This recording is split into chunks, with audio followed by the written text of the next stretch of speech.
Welcome to Rise Up in Business, the law podcast for small business owners. This podcast is designed to share important legal information without the stuffy legal jargon. I'm Tracy Milacrane. Let's get into today's episode.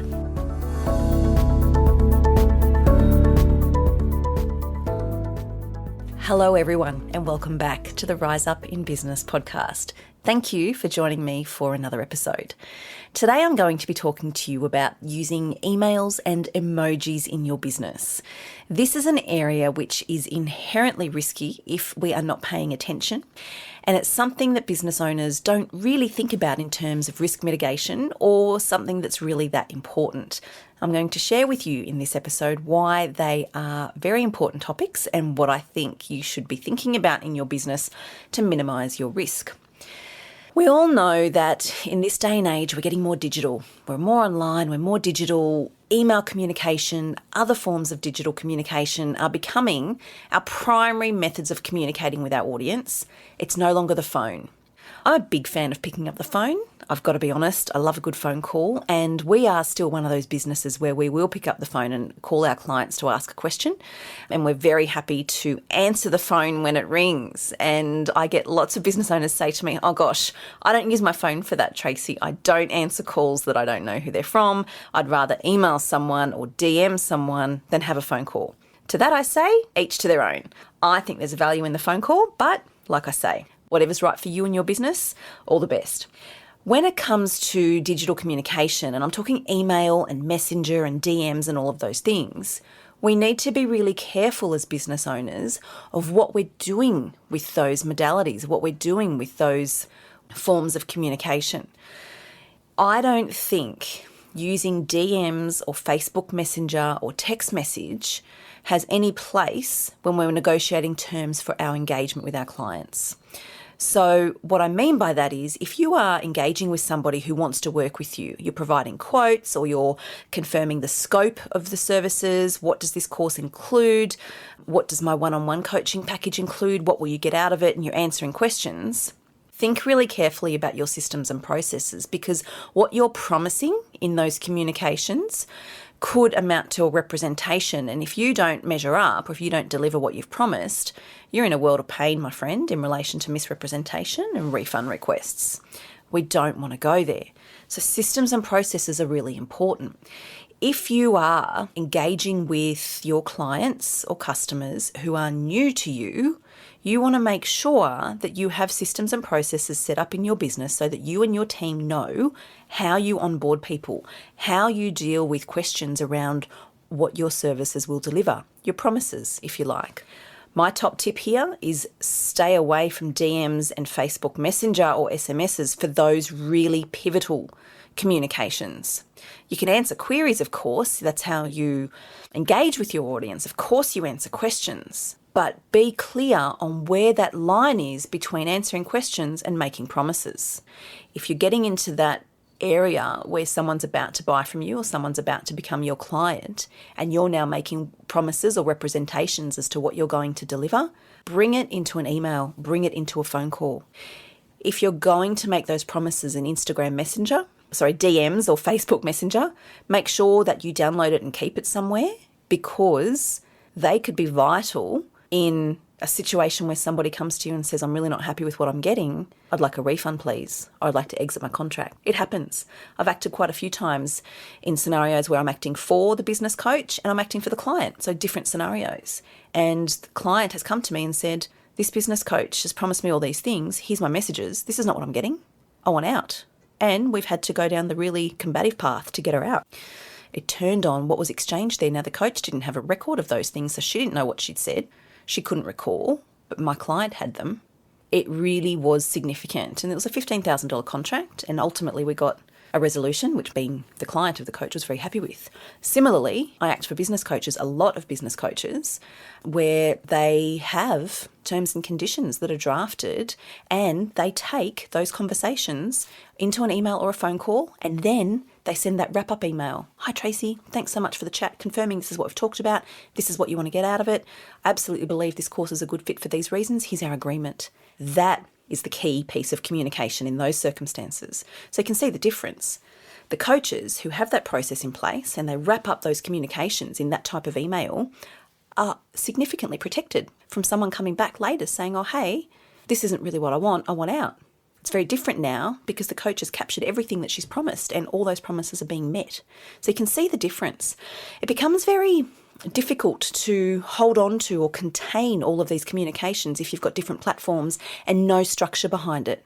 So your team might know that they can answer DMs on Instagram, but as soon as it gets to a level of inquiry which relates to specifics that you'll cover in your sessions, specific outcomes they want to achieve, that's where the system and process that you've got in place really ought to move it into that phone call or email structure to keep you protected in your business.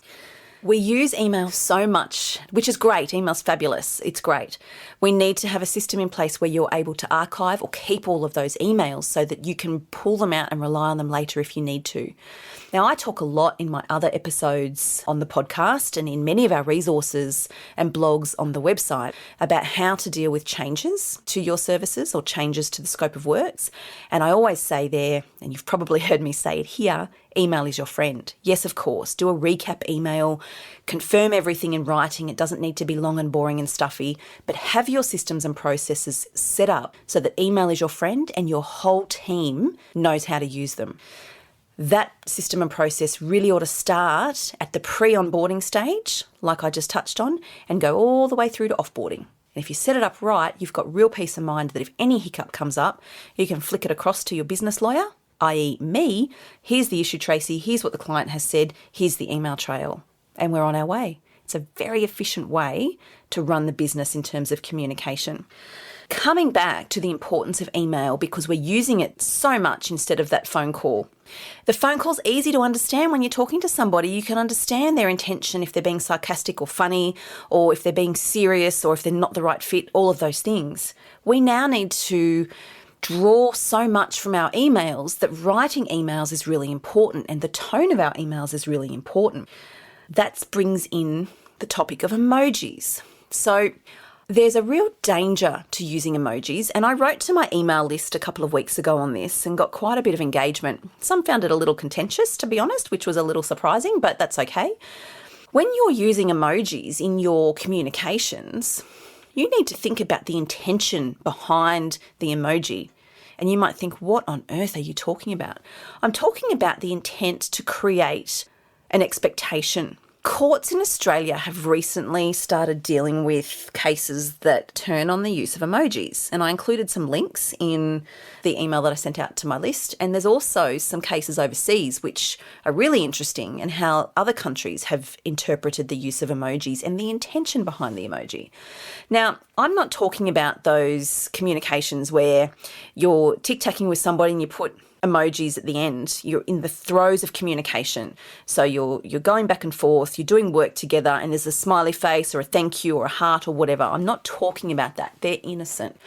I'm talking in this episode, and the point of this episode is I'm talking about setting expectations and the intention when you're engaging someone new. So when someone's about to become a client, if you start using emojis, for example, they send you a message either in email or DM, this is what I want to achieve. I want to increase my profit by 3. Will I achieve that working with you on this marketing strategy over the next 6 months? And you give all these thumbs ups and celebrations and big streamers. Somebody is able to interpret that as a guarantee, a promise, yes, you will achieve that.